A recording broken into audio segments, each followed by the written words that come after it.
In the wake of massive floods which uprooted millions from their homes, the risk of gender-based violence and child protection concerns have increased twofold since the deluge swept across Pakistan. According to the report by Protection Sector, the flooding has compounded protection risks such as family separation, gender-based violence, theft, and women and girls remain acutely vulnerable to violence. It added that more than half of the women in Khyber Pakhtunkhwa and Sindh had insufficient access to suitable latrine facilities. They also face growing vulnerability to violence while using wash facilities. The assessments also identified safe spaces and shelters for women and children as priority needs, with people in displacement sites facing heightened protection risks and insecurity.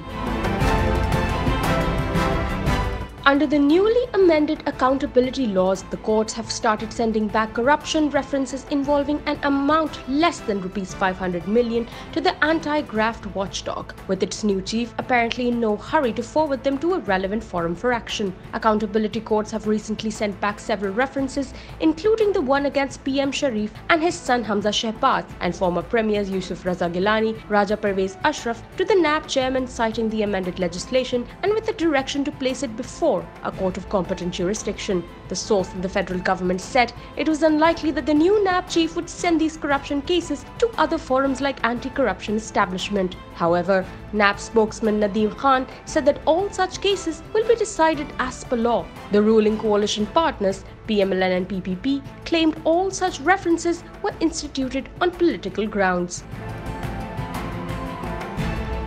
Power Minister Khurram Dastgir said that Prime Minister Shehbaz Sharif would consult PMLN Supremo Nawaz Sharif and his confidants for the appointment of the next army chief, but the final decision would be his. Addressing a press conference in Gujranwala, he said that anyone holding urgent meetings with someone did not matter, since according to the constitution, the matter was at the Prime Minister's discretion and it was his decision to make. It must be mentioned that PM Shehbaz is in London to represent Pakistan at Queen Elizabeth's funeral on September 19th. He will also hold a meeting with PMLN Supremo Nawaz Sharif. Chief of Army Staff General Qamar Javed Bajwa is set to retire in the last week of November. The matter of the new chief selection has since caused a stir in political circles.